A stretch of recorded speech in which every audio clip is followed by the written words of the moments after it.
మా కోసం ఒక 2 లైన్లు ఏదైనా. కుమార సంభవ హరికథాగానం సావధానం శృణ్వంతు. అస్త్యుత్తరస్యాం దిశి దేవతాత్మా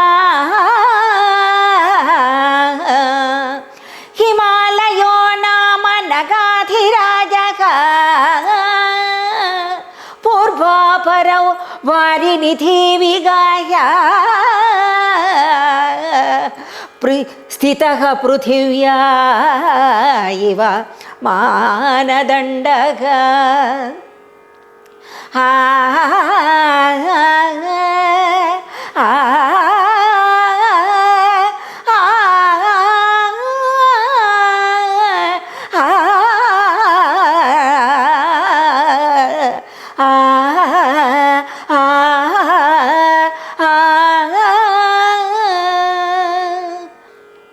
उत्तरस्यां दिशि देवतास्वरूपः हिमालयाख्यः नगराजः अस्ति.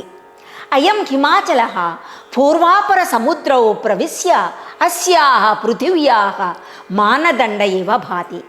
हिमाद्रेः यज्ञसाधनानां सोमलतादीनां प्रभवत्वं भूभरणयोग्यं बलञ्च ज्ञात्वा ब्रह्म स्वयंकल्पितयज्ञभागं शैलाधिपतित्वं ददाति स्म. उपयेमेनां नगराजोनूनाम्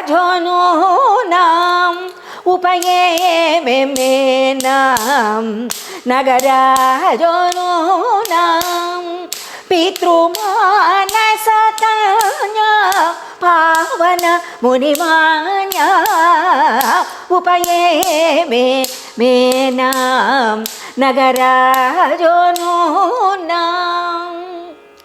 बंधु संपन्न मर्यादाभिज्ञ हिमवान् पितॄणां मनसंकल्पजन्यां मुनीनामपि पूज्यां कुलशील सौंदर्यादिभिः सदृशां मेनकाख्यां कन्यां कुलप्रतिष्ठायै यथाशास्त्रं प्रणीतवान्. ఇది సంస్కృతం కదండి మీరు పాడేది? అవునండి. గచ్చతా కాలేన మేనకాయాः గర్భో అభవత్.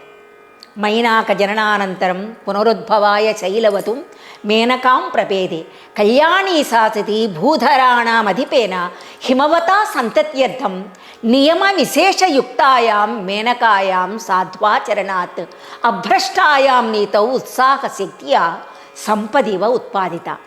నిర్మలదిక్ రజోరహితవాతం శంఖస్వరానంతర పుష్పవృష్టిః తస్యాః పార్వత్యాః జన్మదినం శైలవృక్షాదిస్థావరాణాం దేవతిర్యం మనుష్యాదీం జంగమానాంచ ఆనందాయ బభూవ. దినే దినే సా పరివర్ధమానా లబ్ధోదయా చాంద్రమసీవలేఖ పుపోష లావణ్య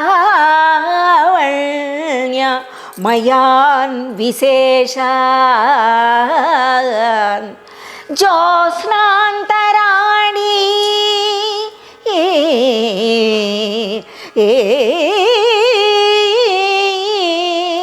జ్యోత్స్నాంతరాణీవ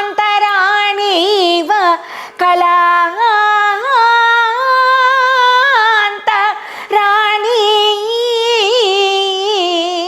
జ్యోత్స్నాంతరాణీవ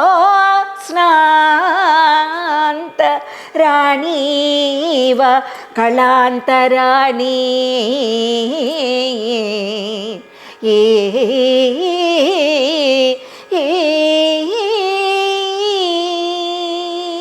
ధన్యోస్మి. నిజంగా ఎంతకాలమైందో అసలు. సినిమాలో స్వాతముత్యం సినిమాలో రామ కనవేమిరా అని అక్కడ అలా సినిమాల్లో చూడడమే, ప్రత్యక్షంగా చూడడం ఈరోజు జన్మధన్యం నిజంగా. కానీ ఈ చిడతలు ఇప్పుడు వాళ్ళు తయారు చేసేవాళ్ళు ఉన్నారా అండి? దొరుకుతున్నారా మీకు? అవునా? ఒక్కసారి ఇవ్వరు? మీరు చూసారో లేదో నాకు తెలియదు, కానీ నేను మాత్రం మొట్టమొదటిసారి పట్టుకుంటున్నాను ప్రత్యక్షంగా. ఎప్పుడు సినిమాల్లో చూడడమే. మీరు ఎన్నాళ్ళు అంటే చిరుతలు అసలు రెండు విడిగానే ఉంటాయి. మళ్ళీ ఎక్కడ ఏ తేడా రాకుండా జారిపోకుండా ఇది బ్యాలెన్స్గా ఉంటుందని అట్లా చేయించారు అన్నమాట మాకు. మా స్కూల్లో అట్లాగే అలవాటు అయిపోయింది. కానీ బాగుంది, ఇలా అయితే మనం పట్టుకోవడానికి వీలవుతుంది. కొంచెం అటు ఇటు ముందుకి జరగకుండా. నిజం నిజం, కరెక్ట్. అంటే అసలు కొన్ని కొన్ని మళ్ళీ మనకి జీవితంలో కనపడతాయా అన్నట్టు అయిపోయిందండి నిజంగా కదా. అంటే నిజంగా ఎవరైనా హరికథ నేర్చుకోవాలి అని అనుకుంటే వాళ్ళకు ఉండాల్సిన అర్హతలు ఏంటండి? శృతిర్మాత లయ పితః అన్నారు. శృతి తల్లి వంటిది, లయ అంటే మన రిథం, అది తండ్రి వంటి వాడు. ఆ రెండు లేకపోతే చాలా కష్టం అండి. శృతిలో పాడాలి, లయబద్ధంగా కీర్తన పాడాలి. ఈ రెండు ఉంటే కొంతవరకు, అంటే ఇప్పుడు నేను చిన్నప్పుడు బిఏకి ఎంఏకి వెళ్తాను అని అంటే ఎంఎస్ సుబ్బలక్ష్మి గారు ఏం చదువుకున్నారు, 5వ క్లాసు 4వ క్లాసు చదివారు. బాలమురళి గారు 5వ క్లాస్ చదువుకున్నారు. నువ్వు బిఏలు ఎంఏలు చేసి ఉద్ధరించేస్తావా, నువ్వు కట్టడానికి చదవడానికి వీల్లేదు, ముందు ఇది నేర్చుకో అనేవారు మా రాణి గారును జమీందారు గారును. ఇక అంటే కావలసినంత వరకు కనీసం ఒక 10th క్లాస్ వరకు అయితే కొంచెం మనకి గురువులు చెప్పింది అర్థమవుతుంది, సాహిత్యం కూడా ఈజీగా అర్థమవుతుందండి. ఇప్పుడు అలా అంత 10th క్లాస్ వాళ్ళు కూడా రావడం లేదు, 7th క్లాస్ వాళ్ళు వస్తున్నారు.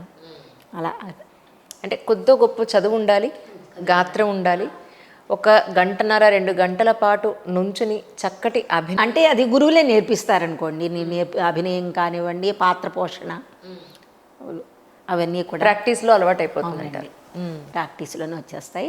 నృత్యం ద్వారా కూడా కొంత మనకి అభినయం నేర్చేసుకోవచ్చు. ఏదో సినిమాలో చెప్పినట్టు గొంతు నన్ను సవరించుకున్నట్టు మిరియప్పాలు ఇమ్మంటారా అని. సో నిజంగా మిరియప్పాలు గాత్రానికి పనికొస్తాయి, చాలా మంచిదండి అది. అవునా? మిరియాల పాలు చాలా మంచిది. Okay okay. ఇప్పుడు ఇంతకీ మీ గాత్రాన్ని మీరు ఎలా సేఫ్గా చూసుకుంటున్నారు అంటే ఏం చెప్తారు?